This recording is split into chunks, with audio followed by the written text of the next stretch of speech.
While we wait for the Sims team to descend from their ivory tower and drop the next pack at our feet, let's talk about what companies could create a better Sims game. Before we get into this list, this is a for fun video. Yes, I know some of these games contain microtransactions and DLC. Yes, I know that some of these companies might be questionable picks. I have created my list based solely on the single player or base game experience. A good game should be able to stand up on its own and be judged as a good experience without DLC, microtransactions, online features, loot boxes. Let's start with the most controversial one, I think, and that company is Rockstar. If you're not familiar with Rockstar, Rockstar makes excellent open world games, and I think we can all say that it is something we want from our Sims game. And unlike EA, Rockstar can figure out open worlds and get them to run correctly. Open worlds are kind of their forte. They've done it for so many years that they have it down to a science. Besides open worlds, Rockstar usually has excellent stories. I know that's not necessarily something we're interested with The Sims, but giving characters a good backstory is a nice foundation to make us enjoy NPCs and characters in the game. Rockstar also has the tendency to make really detailed games. We're talking about beautiful worlds that look almost realistic. We're talking about details that you wouldn't think were that important. They actually put in the time to do them. I think we're all tired of pretty worlds with no substance with The Sims. Rockstar has shown time and time again with many different games that they are willing to go the extra mile to make their games fantastic.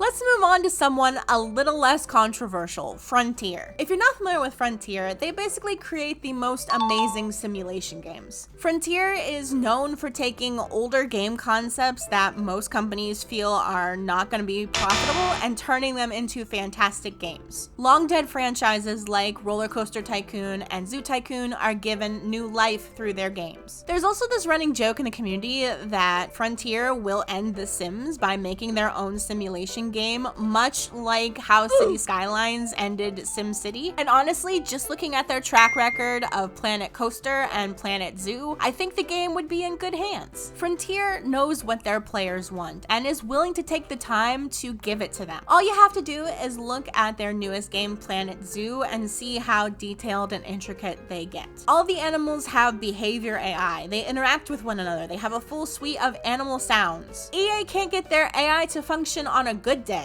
Come on, Frontier, wipe the floor with them. Now that we've finished the companies that I believe could create a whole Sims game themselves, we're gonna move into the companies that could create really good parts of a Sims game. If I had billions and billions of dollars, I would buy all these companies except Rockstar, smush them together, and have them make an excellent Sims game. They all are geniuses at what they do, and most of them fit parts of a Sims game, but not a whole Sims game. Does that make sense? I hope so. Next up is Colossal Order, creators of City Skylines, the game that made EA stop making SimCity. That and the poor sale numbers and backlash they got for the last SimCity video, well, they just decided to hang up their hat and let City Skylines do it 100 times better. If I was running my imaginary game studio, Colossal Order would be in charge of building the maps and also the tools that people could create their own worlds. Remember that, EA, when people could make their own maps and enjoy their own worlds? Colossal Order has their city building down to a science, and some of their tools could be ported over and allow people some freedom with making their own worlds. We've never really had the freedom to change our worlds in The Sims beyond moving lots. In The Sims 2, you had to have, I believe, SimCity, and in The Sims 3, you had to have a completely different program to make your own worlds. 2004 would like its arbitrary, need another program to edit a game world garbage back. The next company we're going to talk about is Concerned Ape, creators of Stardew Valley. Now, I know what you're thinking, pixel art, why would you pick this company to make part of a Sims game? Keep in mind that Stardew Valley was created by one person. One person did all the coding, all the music, all the writing, everything. You have to be extremely talented to juggle all of those tasks and do them well. Concerned Ape would work on music and sound effects because I don't know about you, but the music in Stardew Valley is pretty iconic. Do you remember when Sims music used to be iconic? Yes, I'd like to go back to that. I'd like to move away from purchase soundtracks towards composers who actually can create an amazing soundtrack. I also believe that Concerned Ape would do really well at writing stories for all of the NPCs in the world. The backstories of all the characters in Stardew Valley are so well written and fleshed out, they actually could be real people. Concerned Ape would definitely knock this out of the park. Moving right along, the next developer is 2 Point Studios. Now, you may not be familiar with them. They have created an amazing hospital simulation game called 2 Point Hospital. I know this is gonna sound like a really silly reason to add them to this list, but if you've ever played 2 Point Hospital, and I have, they have a very unique, interesting, quirky sense of humor. Do you remember back when The Sims actually had personality and quirk and fun and just random silliness? I remember. How can you forget those iconic things that have happened to you while you were playing The Sims? The latest one was I had a burglar and an alien show up at the same time on the same night. That was really quirky and weird. I've never had that happen before. That was in The Sims 3 though. The Sims 4 is lacking in that quirk, silliness, and when we do have it, you can tell that it's trying way too hard. The humor definitely needs to come back, and 2 Point Studios would do an excellent job at it. The next studio might be a strange pick, so stick with me. It is Stray Fawn Studio, the creators of Niche. If you're not familiar with their game, it's basically a genetic survival game. If a game is going to have stellar genetics and family lineage, you need to contract someone who knows what they're doing. The Sims obviously doesn't. I'll never forget in The Sims 3 breeding 2 purebred poodles together straight out of Kaz, and they had non-poodle puppies. How does that happen? The Sims 4 is no better with its shallow genetics. Sometimes you'll breed 2 animals together and get clones of either parent because the game doesn't know what to do. I know genetics can be difficult. There's recessive and dominant genes and mutations, but come on, you have to put some effort in. If you want good genetics in a game where everybody doesn't look like a potato, you need to consult people who know what they're doing, and Stray Fawn Studio certainly does. Next up is Pathia Games, creator of My Time at Portia. You might be thinking that My Time at Portia is just a Stardew Valley clone. The game is closer to Dragon Quest than actual Stardew Valley. There's way more emphasis on combat and going through dungeons than there is in Stardew Valley. Where Pathia Games shines is definitely world building. The world of My Time at Portia is interesting, unique, and sometimes bizarre. The world is also filled with a lot of unique and interesting characters to interact with. And while I said Stardew Valley was gonna work on story, Pathia Games is gonna work on building the world, because their towns feel alive. Their characters move around the world and go about their lives in a much bigger way than Stardew Valley. NPCs, if they run shops, will go to their shops during working hours. They'll go to church. They'll go to the local inn to eat. They'll wander around town. They'll mingle. They'll even show up in the dungeons sometimes. There's gatherings at the courthouse and festival days. I do love Stardew Valley, but the world in My Time at Portia seems much more alive. And after the lame townies and the bland world, we can definitely use a company who understands how to spice the world up. The next company is Pearl Abyss, the creators of Black Desert Online. You might be scratching your head wondering how an MMO game would have anything to contribute to a life simulation game. Black Desert Online has one of the most amazing character creation programs I've ever seen. The customization is absolutely out of this world. I think any life simulation player would be absolutely over the moon for something like this. I think The Sims 4 did okay with their character creation, but there's room for improvement. When I look at Black Desert Online and their character creation, I see the future of being able to play however you want to look. No presets, no color limitations, just pure have fun and make whatever you want. Sims 3 almost got it right, and all The Sims 4 had to do was port over what they learned from The Sims 3, but no, we go 10 steps back in terms of customization. The next step is true 100% customization, and Black Desert Online is a good step in that direction. Let's move on to Empyrean, creators of House Flipper. If you're not familiar with House Flipper, it's basically a game about buying really rundown houses, cleaning them up, painting them, putting in furniture, and selling them to people. I think it would be interesting to see when your people move in that they get to fix up their apartment, paint it, decorate it. Maybe they have wants or whims about how their apartment is decorated. I think that would add a lot to the gameplay, make it more engaging and interesting, where each family has their own wishes and wants. I'm not saying we have to go as deep into the gameplay as House Flipper does. For a life simulation game, that seems just a teeny weeny bit tedious. Empyrean could definitely add some depth of gameplay that many Sims players players are looking for. Now, I've saved the most controversial for last, and nothing is controversial about the game or the developer except the game hasn't come out yet. So take what I'm about to say with a grain of salt. Bastion Interactive is creating a game called Hotel Magnet. Hotel Magnet has a lot of things in common with build buy mode from The Sims. Although the building in their game doesn't look as complex as it is in The Sims, their trailer shows they know what they're doing. Their expertise coupled with 2 Point Studios could create something really fantastic together. They both understand how building in a game should work. They get that players are gonna want to accessorize and decorate everything that they can, make weird and kooky things that might not be so practical. Like I said, this is all contingent on how Hotel Magnet launches. But if it launches as good as it looks, we might have a new building game on the block. So what do you think of this list? Do you have any companies you would like to add? Let me know down in the comments, and I will see you guys in the next video.